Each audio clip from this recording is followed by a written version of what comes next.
The gold price drop in the last fortnight really has to be seen as part of an ongoing trend since about September 2011, when the gold price peaked at around about $1,900 US an ounce. So the fall since then is part really of an ongoing trend, apart from a bit of a blip up towards the latter part of 2012.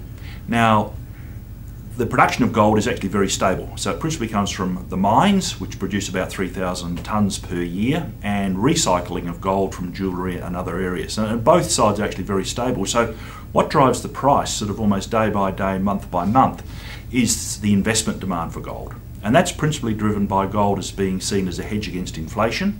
Now, the last couple of weeks, I think the expectation has been that inflation is not only going to stay low, probably under 2% in most of the developed economies, but could even fall further, particularly with energy prices remaining weak.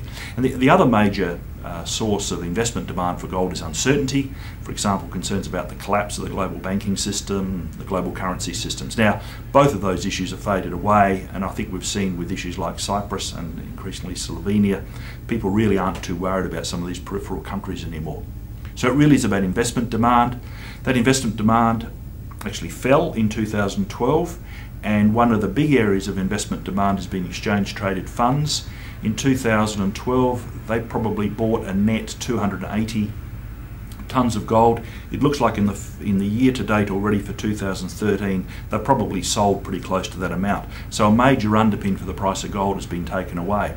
So the issue for the gold price will be, for example, what's happening to the cost of production. It's probably around about $1,250 to $1,300 an ounce from most reports, but also people's concern about uncertainty, lower inflation.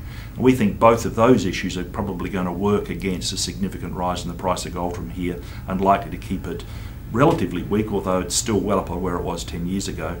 So we really don't see a significant rebound in the price of gold. It really is a matter of holding gold for past the parcel. You've got to pass on to someone else who wants to pay more for it because you don't get any income. And I think those types of issues are going to probably work to keep the price relatively weak over the next couple of months.